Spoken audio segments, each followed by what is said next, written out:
This is Caring for Kids on News Talk 760 WJR.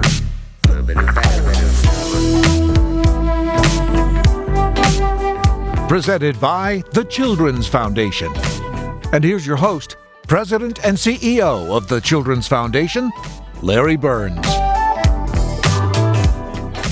Thanks, Mark. Hello, everyone, and welcome to our August episode of Caring for Kids. Tonight, we have another great lineup of guests. Joining us in the studio will be Monique Stanton, President and CEO of the Michigan League for Public Policy. Gina, Kell, Spehn, co-founder and president of the New Day Foundation for Families. And Rich Haddad, Chief Operating Officer and Chief Legal Officer at Pistons Sports and Entertainment, and the newest member of the Children's Foundation's Board of Trustees. It's all coming up next right here on Caring for Kids on the great voice of the Great Lakes, WJR. Onward.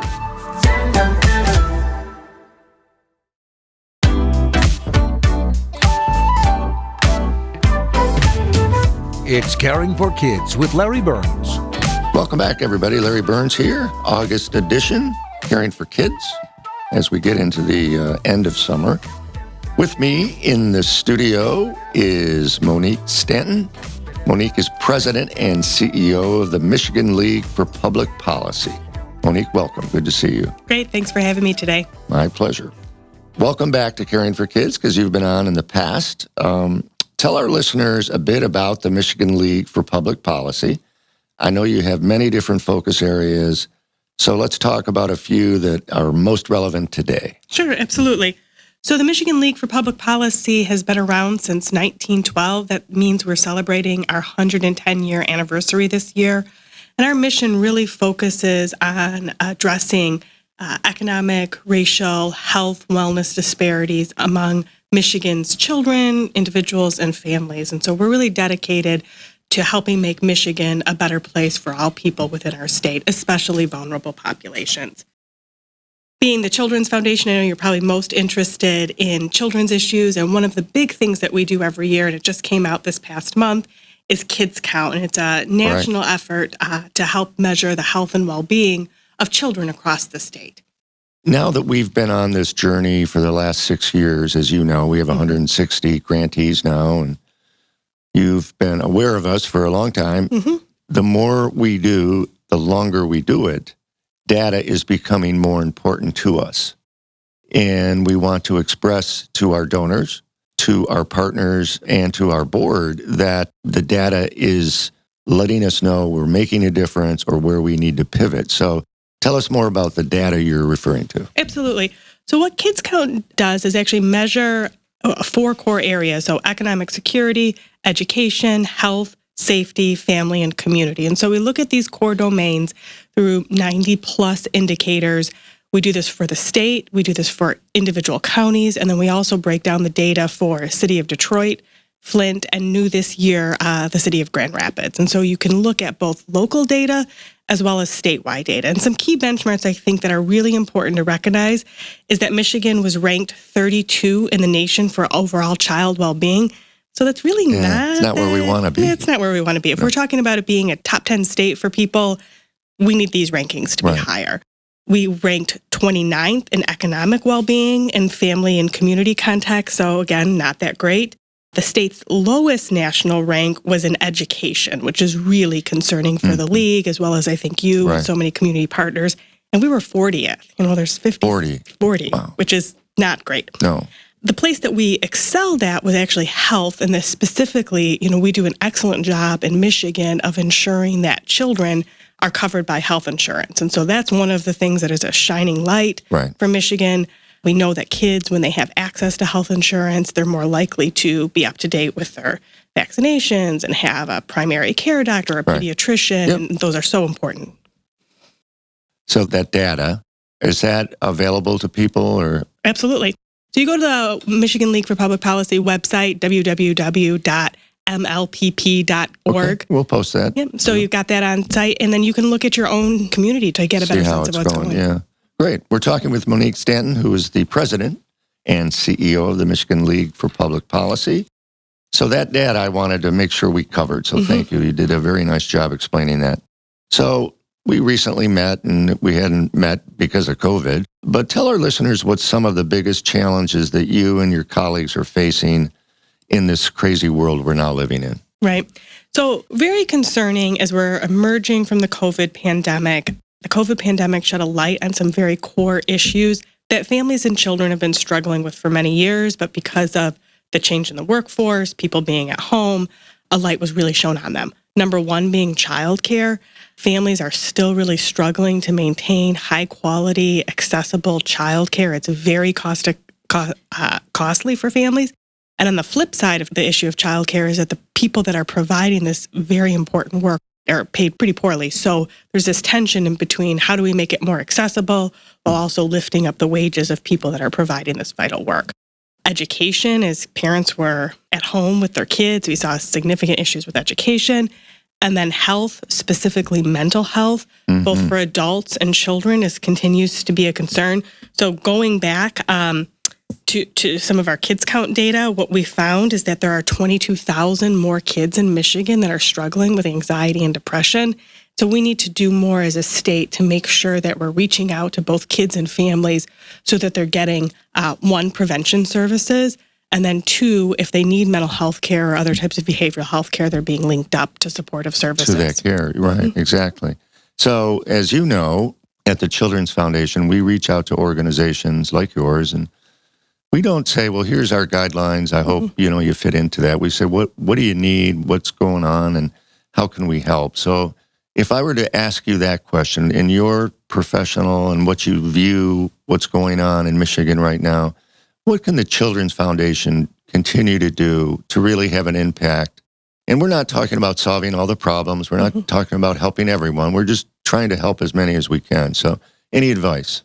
So a couple things. I think number one, the Children's Foundation has been a leader recently in behavioral health care and mental health care. And so continuing to build on those efforts, I think, is really vital.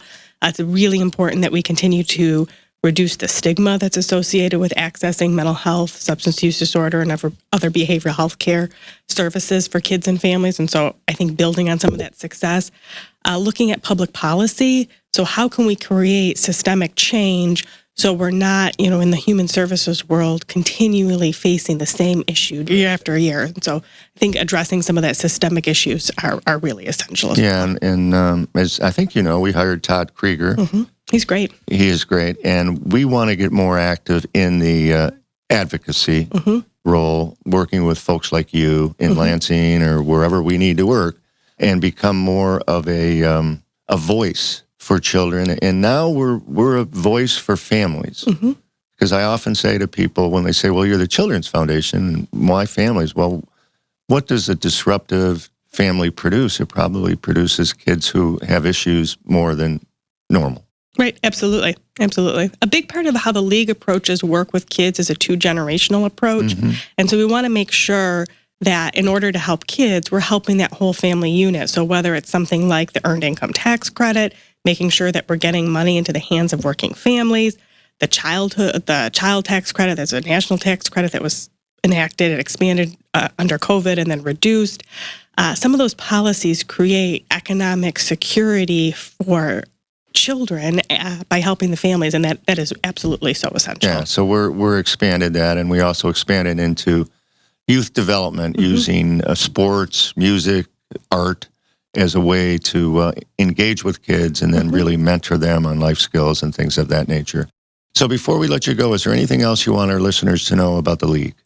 Well, again, if you have any questions about data, resources, how it impacts you, your local community, we're here to support individuals, foundations, nonprofits. Many organizations rely on us. I think another important factor is we have a strong community engagement team. And so we work with lots of different organizations, including some youth-based groups, on helping people develop advocacy skills, understand the legislative process, understand the budget process, and that really helps empower local individuals and communities to have a voice in shaping public policy, both at the state level as well as within their local community. Great. Well, thank you, Monique. Great to see you. Great. Thanks, Larry. And appreciate our partnership and look forward to continuing the conversation. Absolutely. That was Monique Stanton of the Michigan League for Public Policy. Coming up next, we'll talk with Gina, Kell, Spehn of the New Day Foundation for Families when Caring for Kids continues right here on the great voice of the Great Lakes, WJR.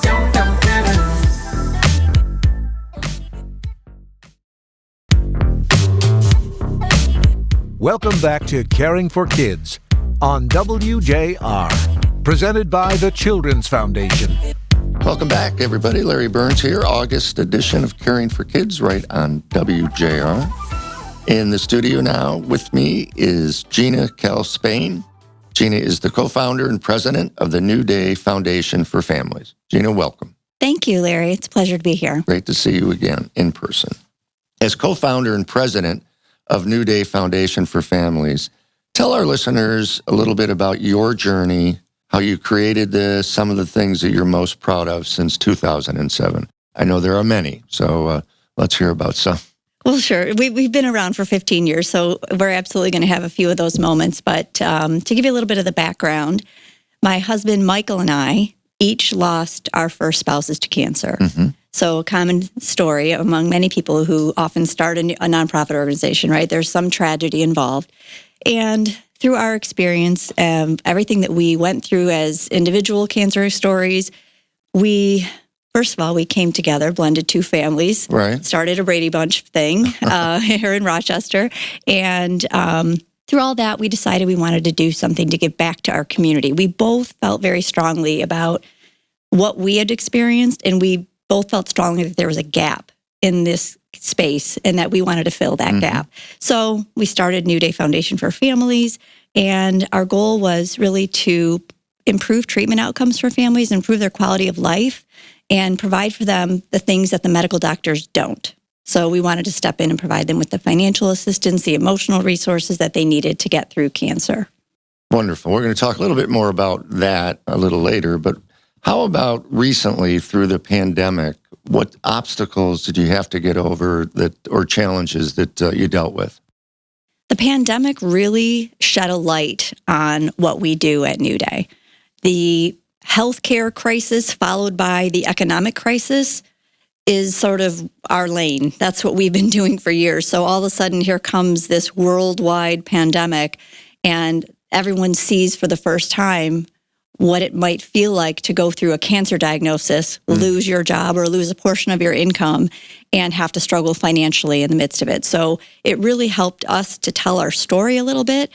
And what we saw during the pandemic were a few things. Number one, delayed cancer screenings, surgeries were being put off, treatments were being delayed, and we were seeing that families were sitting idle while cancer was growing. And today, as a result of that, we're seeing this huge influx of cancer patients and with later stage diagnoses, unfortunately, and with the need is greater than ever for the support that we provide. Yeah, no doubt. And I have to assume that during the 2-year period of waiting, that it had a major impact on the mental wellness of the individual and the family struggling, knowing that you need to do something but can't do it right now. That has been a huge impact for what we've seen. In fact, during the pandemic, what we started was an emotional support program specifically to get counselors and therapists to onboard with us to help cancer patients immediately so that they wouldn't have to wait weeks and sometimes months to get in to see someone. The emotional impact of the pandemic compounded by the cancer has been staggering, and it's hard to witness and it's hard to ignore. And while we're providing financial assistance, which can be of mentally helpful to their mental state so that they're not so stressed about the bills, there was much more going on. It was a greater need than we've ever seen. And emotional support is something that's hard to come by these days. I don't know if you saw in California what's going on right now, but there are mental health care workers on strike because they realize that, you know what, we're undervalued, we're underpaid, there's such a need, and we can't meet that need. Right. So we need help from our state. And so that's what New Day is trying to do. We're trying to, again, fill a gap that we can see. And you're doing a great job. And we're talking with Gina, Kell, Spehn, who is the co-founder and president of the New Day Foundation for Families. And so another part of and we'll get off COVID in a minute, but another part of the pandemic that I know had an impact on people is the person needing care. Maybe they were fortunate enough to get it, but they had to go alone So there wasn't that loved one, that daughter, son, husband, wife that was with you because of COVID. They couldn't be there. And I know that had to have a big impact as well. Yeah, isolation is one of the worst things for someone who's going through really anything in life. Truly, we need each other. And community is so important. And whether some people who need, immediate family members, having them not with them on a call or, an appointment is hugely, it was just oh my gosh, my heart was breaking for those people. And we were helpless to do anything about that. But when they called and when they said to us, what can you do to help me? I'm here alone. It was great for us to be able to say, we can connect you to someone you can talk to. Right. There's an opportunity for you to, have somebody around you who knows that what you're going through and cares about you in this moment. And so that you're not so isolated. The isolation was something we couldn't actually do anything about. We felt as helpless as everybody else did through that experience. Yeah. So I think most people understand that when cancer strikes, there's a lot of healthcare issues. We either have experienced, we read about it, we have a loved one or a friend who has. But I'm not sure, unless you've gone through it yourself or with a family member, that people understand the financial issues, the emotional support needed, not only for the patient, but their whole family. And can you give us a broader sense of how New Day provides that support? Yes, absolutely. So imagine hearing the words, you have cancer.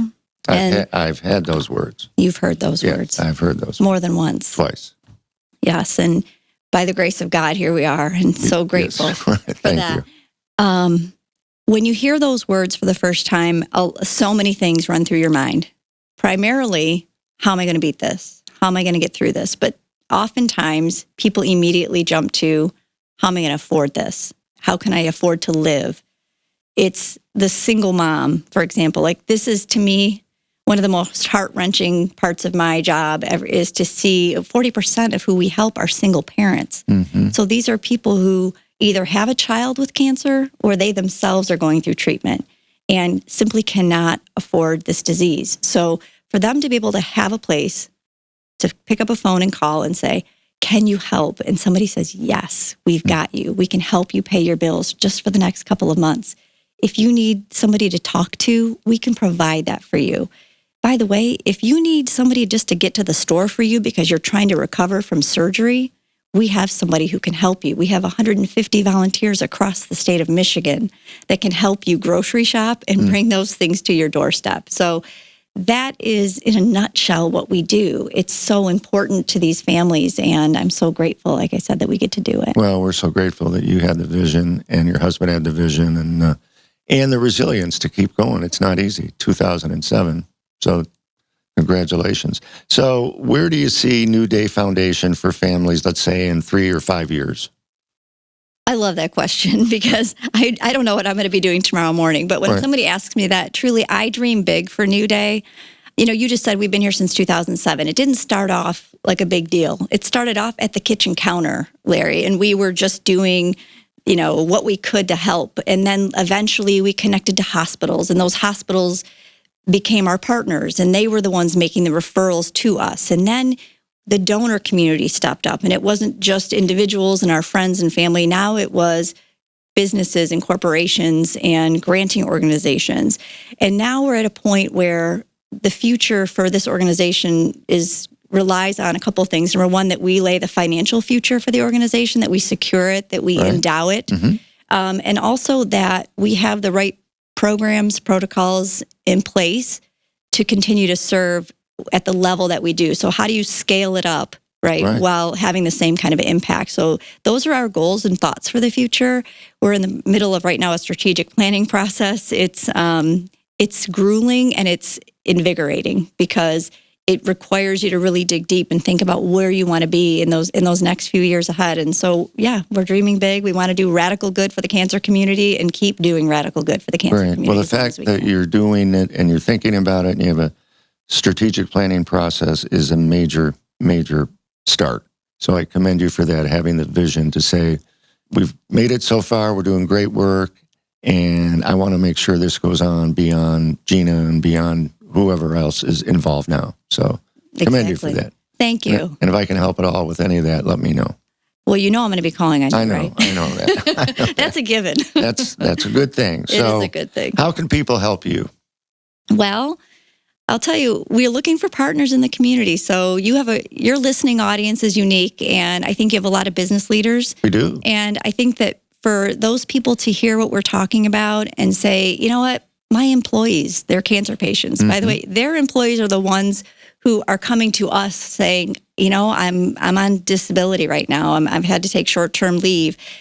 We want you to come alongside of New Day and help us find solutions, right? So it's not just about throwing money at our cause. Right. It's about finding new solutions with the utility companies, the mortgage companies, the banking industry, even the pharmaceutical companies and how they work with our patients. So, you know, we're looking for partnerships. We're looking for support. We're looking for people who truly want to see an organization like New Day be here for the long haul. And I want to add this. I want people, when they walk into a hospital, I want them, after they hear the words, you have cancer, they should also hear the words New Day Foundation for Families in the same sentence. Because we're going to treat your cancer, but we know that there's more to this than just medicine. Right. We know that you need more than that right now. So we're going to offer you these services so that you can stay whole as a person and as a family, and that you can provide the basic necessities for your kids, stay in your home, keep the lights on, all the basics. So, you know, those are my hopes and dreams for the future. And what I need is partnerships. We always need funding. What name a nonprofit that doesn't? But more than that is we need creative solutions. Right, I love that. So how can people get in touch with you? Website or? Always the website. It's foundationforfamilies.org. Okay. And you can always come to one of our awesome events. Great. And we have our celebrity lip sync battle, Larry. Maybe you should be on stage. I don't know. I may have to look at that. I certainly can't sing myself. Oh, you don't have to. That's right. The beauty. I know. It's so fun. It's a really great night. Okay, great. How can people find out more about that? The website? Yes, foundationforfamilies.org on the events tab. Got it. Great. Well, Gina, thank you very, very much. Thanks for all you're doing. And you got a lot of energy, and I know that great things are ahead for New Day Foundation. Thank you, Larry. I appreciate it. Coming up next, I'll be talking with Rich Haddad of the Detroit Piston organization when Caring for Kids continues here on the great voice of the Great Lakes, WJR.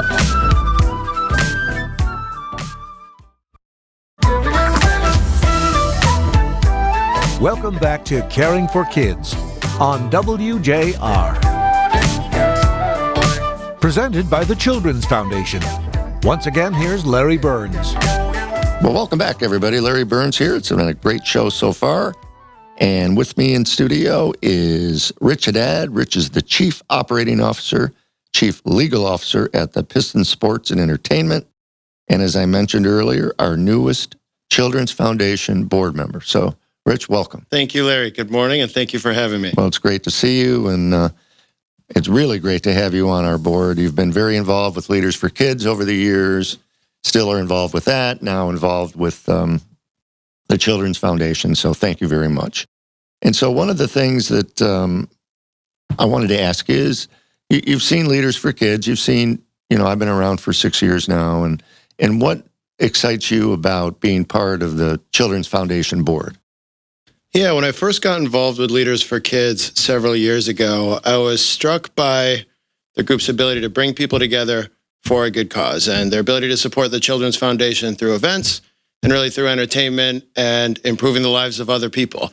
And that was something that always appealed to me. I remember the first time I had the opportunity to visit the Children's Foundation in Detroit as part of Leaders for Kids. I was so impressed with the level of care they provided, the level of access they provided, really the scale of the entire operation. And having the opportunity now to join you on the Children's Foundation board, I'm hoping to just be able to continue to make a contribution to all of the great work that you and the foundation are doing, and to work with the rest of the team and work with the great group of trustees that we have to create positive change and improve the lives of children here in Detroit. Well said. And our board is evolving over the last several years.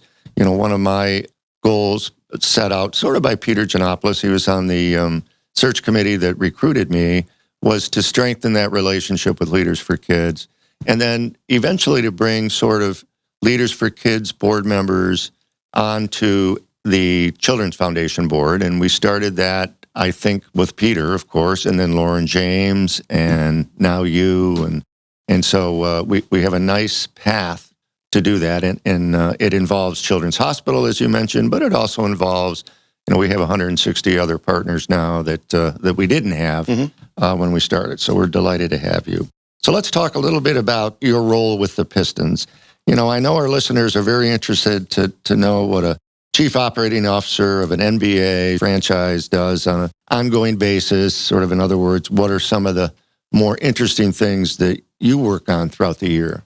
Yeah, so we have the basketball team, obviously the Detroit Pistons, which is kind of the core of everything that we do. On top of that, we have a live entertainment business, 313 Presents, which is a partnership between us and the Ilitch organizations that operates amphitheaters and concert venues, puts on 300-plus events a year.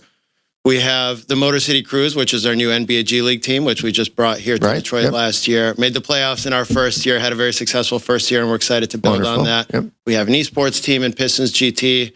And with the Pistons Performance Center, as part of our partnership with Henry Ford, we have a real estate business as well, and we function as a real estate developer. So my role is really to help connect the dots and help operate and oversee all of that, to help shape the strategy of the business, to help drive the business forward, whether it's on the sales and marketing front, operational front, the facilities front. Like any other business, we have an HR function, we have a finance function, we have a legal function. And my job is to try and make sure that they're all working together, to make sure that everybody's aligned, and to make sure that we're all pushing the business forward in every way that we can. Keeping the ball up in the air. Yes, and making sure that is the goal. Wonderful. You mentioned the facility in the new center area. I was there when it was relatively new. You were kind enough to allow us to use your facility to announce our partnership with First Tee Greater Detroit. We did that outside. It was awesome. And then COVID hit, and it's like, so we had 2 years of weird stuff going on, but now I've been back several times and things are really, really vibrant again. And so tell our listeners about that facility, what goes on there, what the public can use. And so I know they'd love to hear about that. Yeah, I think the announcement we did a couple of years ago with you and First Tee is a great example of the type of event that really anchors the Performance Center. When we first developed it and envisioned it in partnership with Henry Ford, there's so many NBA teams and really professional sports teams who are engaged in an arms race to build the biggest and the best practice facility they can for their teams. But the way most teams do it, they end up building a fortress that it's great for the players and the coaches and the people who work there, but you don't really see anyone come into or out of it. Right. There's no ability for the public to see any of it. There really isn't any accessibility. So we tried to do it the other way around. We tried to build a facility that, of course, is the biggest and the best in the NBA. Of course, it's state-of-the-art and first class in every way. But we did it in a way that opened up to the community. We host 300-plus events there every year, whether it's a First Tee announcement, whether it's a community barbecue, whether it's board meetings for our partners, whether it's lunch and learns for speaker groups that we bring in. The goal is to activate that facility, to open it up to the community, and to really have it be a hub for everything that's going on in the New Center neighborhood and more broadly in Detroit. I think two of the other partnerships that we brought to the table there, we developed it very purposefully in a way where it was more than a practice facility and a headquarters. It was and is a mixed-use development. We brought in Plum Market to open their first store in Detroit, really in response to what we heard from the neighborhood about there being a lack of places to eat, places to buy groceries. We brought in Planet Fitness to open their first store south of 8 Mile, again, in response to all the concerns we heard about the lack of places to work out, lack of fitness facilities in the neighborhood. And I think they're two small examples of the way that we are committed to use the Pistons Performance Center to provide benefits to our community. Yeah, thanks, Rich. So one of the things that I'm really pleased about is that the Children's Foundation moved into the new center area about 5.5 years ago. Peter Cummings approached us about the Fisher Building. We were sort of an early adopter to that building, and we've been very, very happy there. But the fact that you now are down the street, this great facility, you mentioned the market, the health club, the Henry Ford facility as well, if you need rehab for a knee surgery or something. And so you're strengthening that neighborhood in a big way. And I know that you have, I think, plans for staying there and doing even more. Yeah. So one of the other things I wanted to tell our listeners is that I've been working with the Pistons, with you and some of your colleagues for the last few years to try to come up with a partnership that enhances the Children's Foundation, our brand, our messaging, but also fits into what the Pistons are doing and things of that nature. And recently we sort of struck gold, if you will, and we found that niche. And so I'm excited to be able to shortly announce formally the partnership. But one of the first things that is part of this partnership is being the presenting sponsor of the Ben Hogan Invitational of Michigan, which benefits First Tee Greater Detroit. So thank you very much for that. But let's talk a little bit about our partnership so our listeners kind of realize that this truly is a partnership that will grow and help kids, help families, help each partner. And so I know they'd like to hear about that. Yeah, it's a partnership we're very excited about. It's a partnership, as you said, Larry, we've been working together a long time to bring this to life, and we're excited to be at that point. And I think what most excites us is the shared vision between the Detroit Pistons organization and the Children's Foundation, really to bring people together, again, to improve the lives of children in the community, to create positive change in the community. I think there's a lot of synergy there, and there's a lot of alignment there. And the First Tee Foundation is a great example of that. In the Ben Hogan Invitational, to us, First Tee is doing such great work in terms of improving access to golf, teaching life lessons through golf. It ties in with everything we've done at the Pistons and everything that the Children's Foundation has done in terms of wellness, health, mental health awareness, mental health initiatives. Those are all things we're excited to work together on. And I think it all goes back to that shared vision of bringing people together and improving lives in the community. Absolutely. And that's why it took a while to figure out the best way to do it. And we're talking with Rich Haddad from the Detroit Pistons.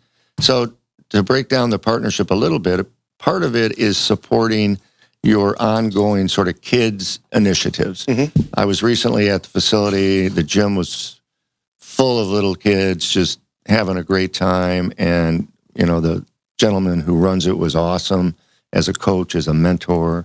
And so we're going to be the presenting sponsor of that. And I think that's statewide as well. Correct? Yeah, it is. So it's not just down at the new center and it's not just in the summer. So that fits into our nutrition and wellness focus area perfectly. Mm-hmm. So that's one of them. And then your commitment along with the NBA's to mental health. A few seasons ago, Kevin Love sort of started that, at least it became very apparent with him. And then the Pistons have been committed along with Henry Ford, who are going to be leading the way in that initiative. But we're going to now be joining that path of talking about mental health, particularly with youngsters and young adults, and utilizing the Pistons, the brand, the in-game experience to do that. So we're extremely excited about that. Yeah, we are too. And you touched on Kevin Love and some of the light that he's shed on this issue. DeMar DeRozan is another.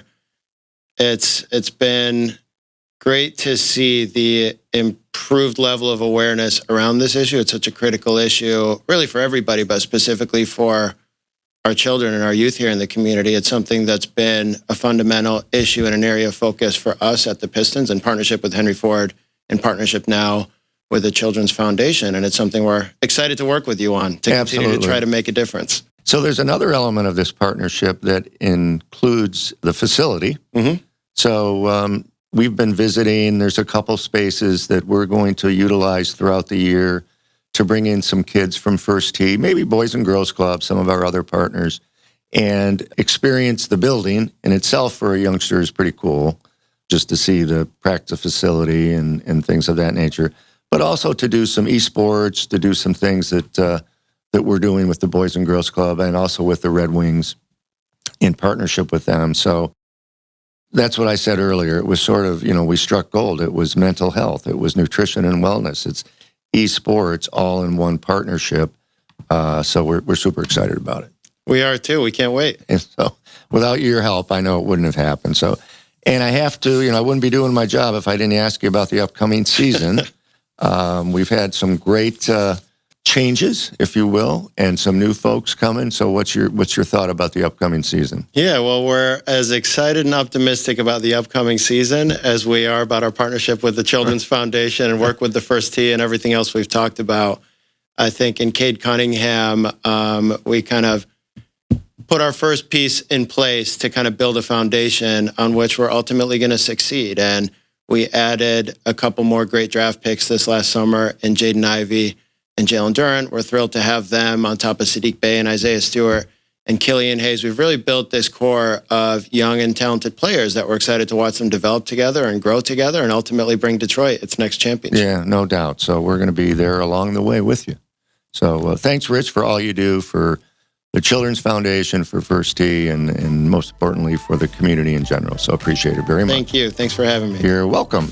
Don't go away. I'll be right back. I'm going to give you an update on some cool things going on at the Children's Foundation. So stay tuned right here on the great voice of the Great Lakes, WJR.